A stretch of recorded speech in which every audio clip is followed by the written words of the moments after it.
வெற்றி மேல் வெற்றி வீட்டை மாற்றிய ஓபிஎஸ். நம்ம போடக்கூடிய வீடியோக்கள் உங்களுக்கு பிடிச்சிருந்துச்சு அப்படின்னா ஒரு லைக் பண்ணி நம்ம சேனலுக்கு வரக்கூடிய புதிய பார்வையாளராக இருந்தீங்க அப்படின்னா மறக்காம சப்ஸ்கிரைப் பண்ணிட்டு அப்புறம் வீடியோ பாருங்க.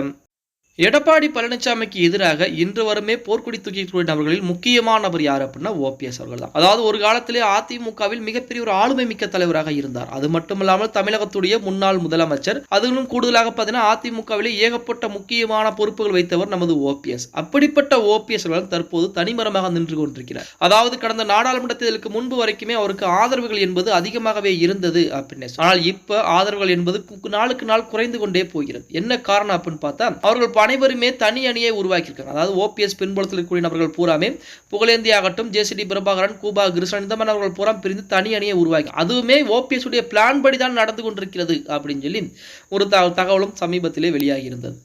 இவர்கள் அனைவருமே அதாவது அதிமுக இருக்கக்கூடியவர்களும் சரி மற்ற நபர்களும் சரி ஓபிஎஸ்க்கு பின்புலத்திலே ஆதரவுகள் என்பது இல்லை அப்படின்னு சொன்னாலுமே மறைமுகமாக புகழேந்தியாகட்டும் வைத்தியலிங்கம் ஆகட்டும் இவர்கள் அனைவருமே ஆதரவுகளை கொடுத்துக்கிட்டு இருக்காங்க அப்படின்னு சொல்லி தற்போது ஓபிஎஸ் தரப்பின் சார்பாகவே அதிகாரப்பூர்வமான ஒரு தகவல் வெளியாகி இருக்கிறது. இந்த சூழலில் அடுத்தடுத்து வழக்குகளும் தொடுத்து பார்த்தார். அதே போல தமிழகம் முழுவதும் சுற்றுப்பயணம் செஞ்சார். தொண்டர்கள் உரிமை மீட்பு குழு அப்படின்னு சொல்லி குழுவை ஆரம்பித்து அதன் மூலம் அதிமுகவை கைப்பற்ற வேண்டும் அப்படின்னு சொல்லி ஏகப்பட்ட வேலைப்பாடுகளையும் பார்க்க ஆரம்பித்தார் ஓபிஎஸ். ஆனால் இறுதியில் பாத்தீங்க அப்படின்னா அவருக்கு தோல்விதான் மிஞ்சியது அப்படின்னு சொல்றாங்க. தோல்வி என்பது தற்காலிகமான ஒரு தோல்விதான். இன்று வரைக்குமே வழக்குகள் என்பது நீதிமன்றங்களில் நிலுவையில் இருக்கிறது. கிட்டத்தட்ட ஒரு 5 வழக்கில் எடப்பாடி பழனிசாமியின் மீது தொடுத்த வழக்குகள் நிலுவையிலே இருந்து கொண்டிருக்கிறது. இப்படி அடுத்தடுத்த பிரச்சனைகள் என்பது வந்து கொண்டிருக்கிறதே அப்படின்னு சொல்லி அவர் எப்பவும் பார்க்கக்கூடிய ஒரு ஜோதிடரை போய் பார்த்திருக்கிறார். அந்த ஜோதிடர் பேர் சொல்லிருக்காரு அப்படின்னா சென்னையில் இருக்கக்கூடிய அந்த வீட்டை மாற்றி விடுங்கள், மாற்றிவிட்டு வேறொரு புதிய வீட்டில் குடியேறுங்கள், உங்களுக்கு அனைத்தும் நல்லதாகவே நடக்கும் அப்படின்னு சொல்லி அந்த ஜோதிடர் சொன்னதாக தகவல் வெளியாகி இருந்தது. அதன்படி ஆழ்வார்பேட்டையில் இருக்கக்கூடிய ஒரு புதிய வீட்டையும் பார்த்து விட்டாராம் ஓபிஎஸ். அந்த வீட்டில் தற்போது குடியேறக்கூடிய அனைத்து வேலைப்பாடுகளும் நடந்து கொண்டிருக்கிறது. அந்த வீட்டிற்கு போனதுக்கு அப்புறம்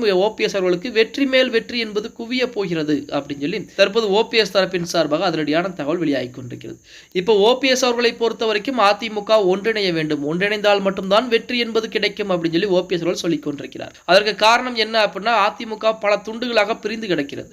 அப்படி பிரிந்து கிடக்கூடிய அந்த பல நபர்களை ஒன்று சேர்த்தால் கண்டிப்பாக 2026 அதிமுக மிகப்பெரிய வெற்றியை பெறும். ஆனால் எடப்பாடி பழனிசாமி அவர்களை பொறுத்த வரைக்கும் இவர்கள் அனைவருமே அதிமுகவிற்குள் வந்துவிட்டால் நம்முடைய செல்வாக்குகள் குறைந்து விடுமோ அப்படிங்கிற ஒரே காரணத்துக்காண்டி தான் இன்ன வரைக்கும் ஓபிஎஸ், சசிகலா, டிடிவி தினகரன் இந்த நபர்களை உள்ளே விடாமல் வைத்துக் கொண்டிருக்கிறார் அப்படிங்கிறத உண்மையான விஷயம். இப்படிப்பட்ட சூழலில் மிக விரைவாகவே அதிமுகவின் தலைமையை ஓபிஎஸ் ஏற்க போகிறார் அப்படின்னு சொல்லி சமீபத்தில் வரக்கூடிய தகவலும் வெளியாகி கொண்டிருக்கிறது அப்படின்னு கூட சொல்லலாம். ஓகே गाइस, வீடியோ பிடிச்சிருந்தா மறக்காம ஒரு லைக் பண்ணி விட்டுருங்க. அப்படி இந்த வீடியோ ஃப்ரெண்ட்ஸ் அண்ட் ஃபேமிலிக்கும் ஒரு ஷேர் பண்ண மறந்துடாதீங்க.